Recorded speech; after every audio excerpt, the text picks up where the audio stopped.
60-tól 85-ig volt egy olyan 25 éve a magyarországi cigányságnak, amikor a divatot, a magas színvonalat, a jóságot, a szépséget, az eleganciát tudta hirdetni. És ekkor vált, noha mindig is az volt a történelem folyamán, de ebben az időszakban a cigányságnak a krémrétege minden időben, de ebben az időben kulminálódott, hogy a krémrétege a muzsikus társadalom volt. Tehát én azért vállalom a közösséget, mert nem bírom elviselni, hogy ez a tehetséges nép, akit én nem szeretek, imádok. Imádom a népemet. Imádom. Nekem ez a feladatom. Nekem tudatosan vállalnom kell. Nincs más. Az életemnek nincs más értelme. Erre is születni kell. Én elhiszem azt, hogy valaki kitűnő muzsikus, vagy kitűnő professzor, kitűnő számtantanár, algebratanár, matematika-tanár. Én ezt szeretném fölvállalni tudásommal, képességemmel, készségemmel, alázatommal, emberségemmel és személyes példamutatásommal, hogy ezt a tehetséges népet értékének megfelelően ismerjék és szeressék meg. A cigánynép az nem posványnép, tehetséges, intelligens kultúrnép. De ha nincs lehetősége, nem tudja magából kisugározni ezeket az értékeket. Könnyű legyinteni, az mind aljas és mind embertelen, aki csak így legyint, és a cigányra azt mondja, hogy az ilyen ember. Ne ítélkezz, előbb ismerd meg. Sokan Pestre azért jönnek föl, nem csak tanulni, mert sárga a villamos. És nem láttak még ilyet. És nem fagy meg a sár. Így van. De most azt, ha már te festi vagy, akkor neked tudni kell, hogy mi a különbség a villamos meg az Eiffel-torony között. Tessék, mivel te festi vagy? Az Eiffel-torony így sárga, a villamos meg így megy. Nem, pont fordítva. Az Eiffel-torony így magas, villamos meg így sárga. Na látod? Ennyi csak a festőségedről. Ideje a két szemed.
Visszajöttem, mondtak, hogy kemény és jó volt a másik. Nem tettem.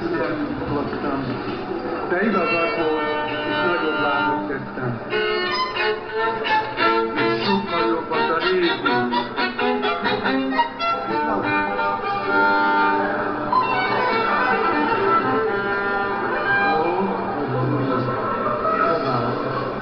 Hát ez egy nagyon-nagyon régi kép. Azt hiszem, hogy a feleségemnek a nagypapájának az ők nagyapja, ő a Titanicon is azt hiszem, hogy ha jól tudom, ugye? Ott játszott. Milyen hangszeres volt? Ráccsás volt, igen. Ez nagyon régi, erre vigyázzatok nagyon. Kívánok mindenkinek! Hogyan te kedves uraim? Egészségben, erőben, mindenben rendben van. Jó. Mesélj már egy kicsit, hogy a villát hol van most. Itt Ausztriában. Légy szíves, beszélj egy kicsit. Hát persze. Egy gyönyörű kastélya van a művész úrnak. Parancsolj. 6 éve már meg. Lólát, Kovács László művész úr. Ez így interesz, uram, mert már... Elmondják el a gyógyul. Nem, falusi vagy.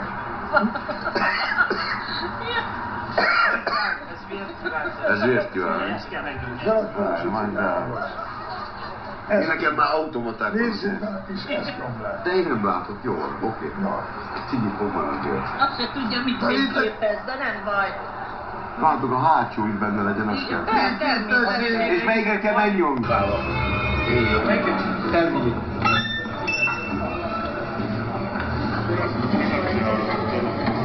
Maradtok elő?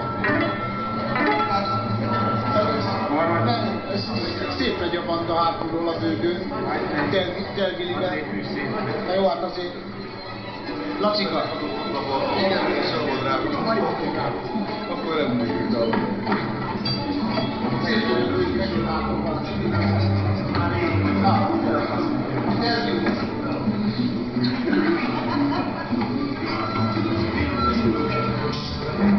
Uraim, indulunk?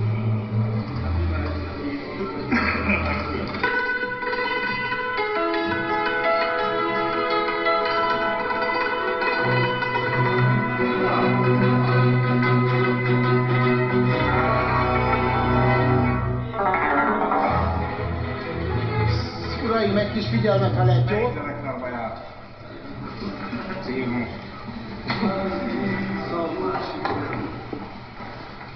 Na, még egyszer.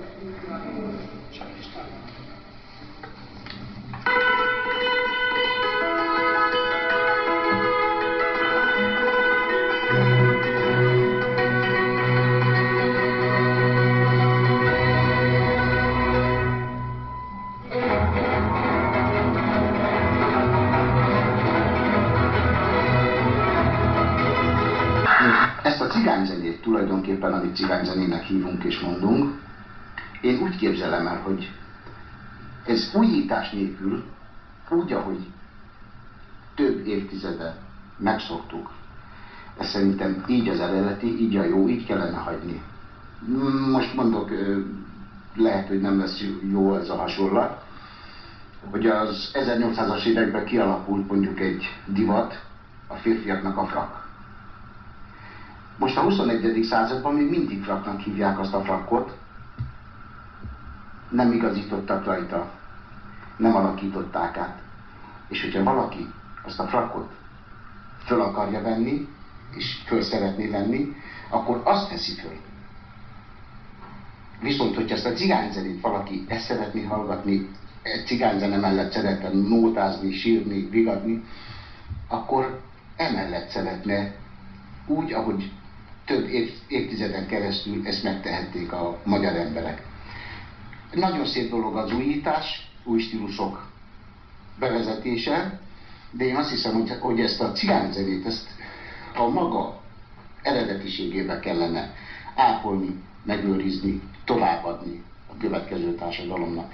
Mert sajnos most már tényleg abban a helyzetben vagyunk, hogy mire lenne az, hogy most tényleg mulatni akar a magyar, nem lesz, hogy kivel mulasson.